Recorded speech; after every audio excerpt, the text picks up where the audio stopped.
Hi everyone, my name is Amanda Olmstead and I'm going to be a senior in the fall at Tulane. This summer I've been interning at the Orleans Parish District Attorney's Office.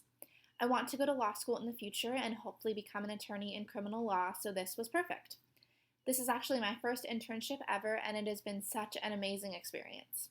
I'm an anthropology major at Tulane, and the seminar helped me better understand not only how to enter community, but to observe groups of people while being respectful and creating change those communities actually want and need in their societies.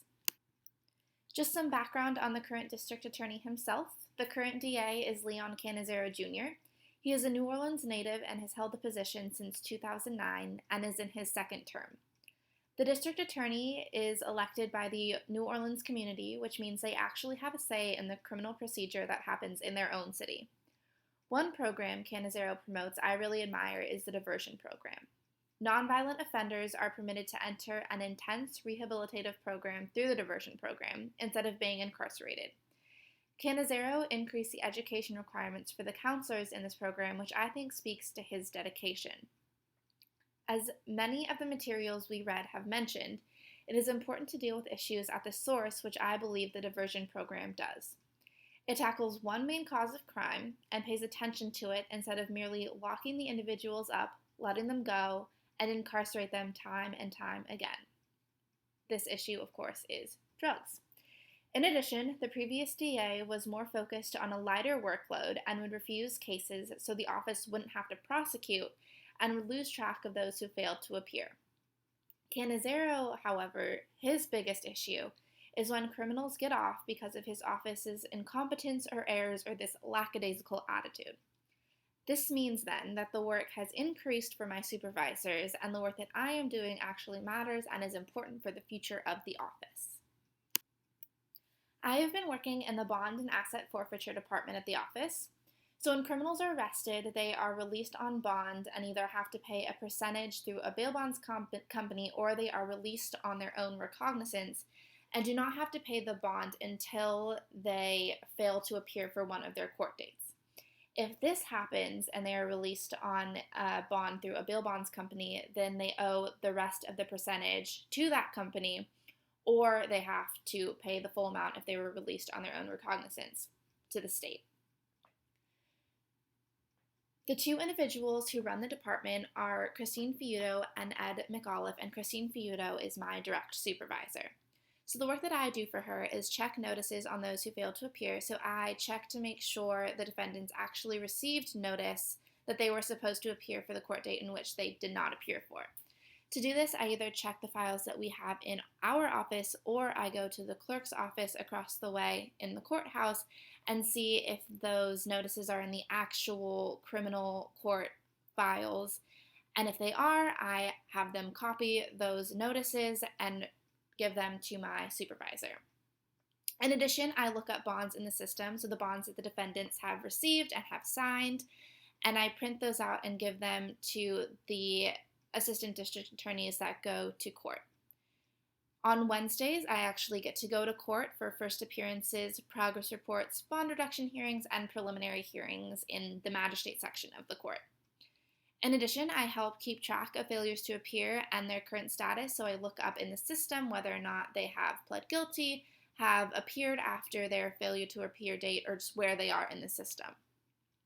I also check to make sure sections have been allocated correctly, so when a defendant has been arrested, he is directed to a specific section of the courthouse, and so what I do is I make sure that on paper is the actual section that he is supposed to go to, where the judge has him on his docket. I have actually faced a lot of challenges in this internship. One of the main ones is the fact that it's Monday, Wednesdays, and Fridays from 8 a.m. to 5 p.m. Since this is my first internship, I'm not used to the full 8-hour days. I have never really done that before, working straight for 8 hours. So this has definitely been an adjustment, but it has been extremely rewarding and I think has prepared me greatly for when I do become a professional in the working environment. In addition, I'm not a law student, so I'm not familiar with the law quite yet, and so there will be times when my supervisor will ask me to do something or look something up, and I won't really know what it is or what she actually wants me to look up. Of course, I do ask a lot of questions, but I feel like this can get annoying or bothersome for my supervisor. I know that she appreciates the questions, but I just feel bad. So a lot of the times I do have to do as she says and improvise and sort of try to figure it out on my own before coming to her with my questions. In addition, one of the main challenges for the whole department altogether is that apathetic attitude the previous district attorney had for the office. With that there has come a lot of disorganization.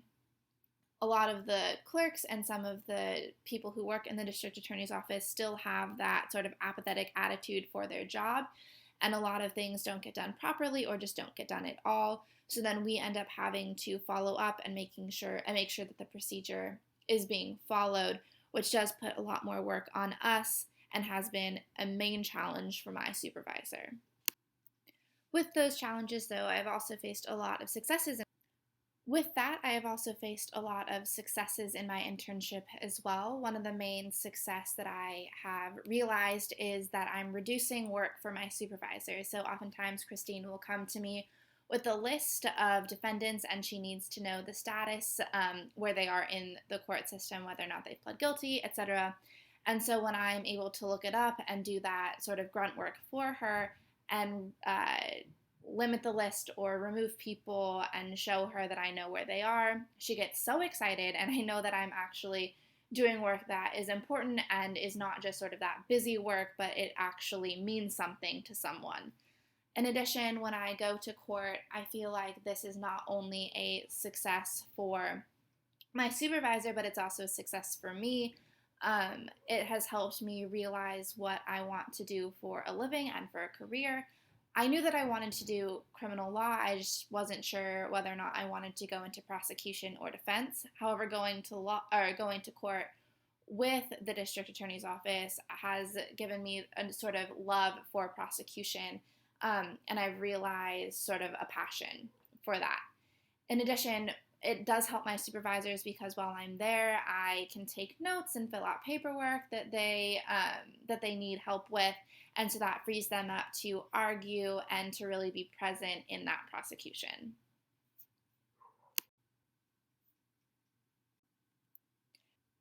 Like I said, this has really helped me decide what I want to do as a potential career. I knew I wanted to do criminal law. I just didn't know if I wanted to do defense or prosecution. There are pros to both of them. For instance, with defense, you're an advocate, you're a protector of the individual. I am a strong believer in advocacy. I think that everyone deserves a champion in their corner, a chance to be heard, and their voice to be recognized and realized. In addition, there's a misconception that defense attorneys are just trying to get their client out of jail. If you know that they did it and you know that they're guilty, you're just trying to get them out of jail for free. However, that's not actually the case. You're trying to let everyone see them as an individual, as a human being, and just striving for the fairest judgment possible for the crime that they committed. In addition, defense attorneys do tend to make more money, especially in those private sectors. Prosecution, on the other hand, you're a protector of the population as a whole. A lot of my supervisors will deem themselves sort of protectors of the city, and I do feel like it is that kind of superpower or superheroes. They're focusing on the greater community, while defense attorneys are more individual focused. Prosecutors go more along the lines of what we've been talking about in the seminar, helping the community as a greater entity. In addition, you are a government employee, so your job is more stable. As a defense attorney, especially in that private sector, as I previously stated, you're just waiting for the next client. However, as that government employee, you know you're always going to have cases, you're always going to be busy. In addition, with programs like the diversion program, you're helping end that cycle of crime in the community, which is a huge benefit as well. Going on to the seminar materials, I feel as though Lee and Wisely's article was extremely helpful in connected to my internship this summer. I wasn't paid for the internship, so the work that I was doing was philanthropic in nature, and the work that the DA's office does is social improvement. You're going into these communities and trying to attack the issues at the heart of the matter. In addition, you are meeting with the people who are affected by these social issues, and whether it's through the diversion program or through rehabilitation centers, you're really just focusing on how to stop crime in its tracks. In addition, I've been under the impression that you can either make money or help people. And with Pilata's TED Talk, he talks about a lot of the same issues, especially in the private sector with defense attorneys. Those who make the most money, you sort of think of them as heartless. And if you really want to help people, you're going to become a public defender and make next to nothing. Or you can be a prosecutor and not really help people. However, through this internship, I realized how being a prosecutor does actually help the community as a greater whole, and you can have that stability and that livable income while helping people as well.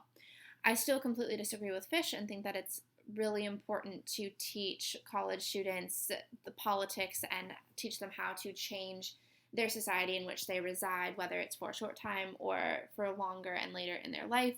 And I think that Snar Westheimer and Kahn's idea that politics is one way to change a community is extremely important, especially considering the fact that the district attorney is an elected official and has a large say in the laws of the state and how they're carried out.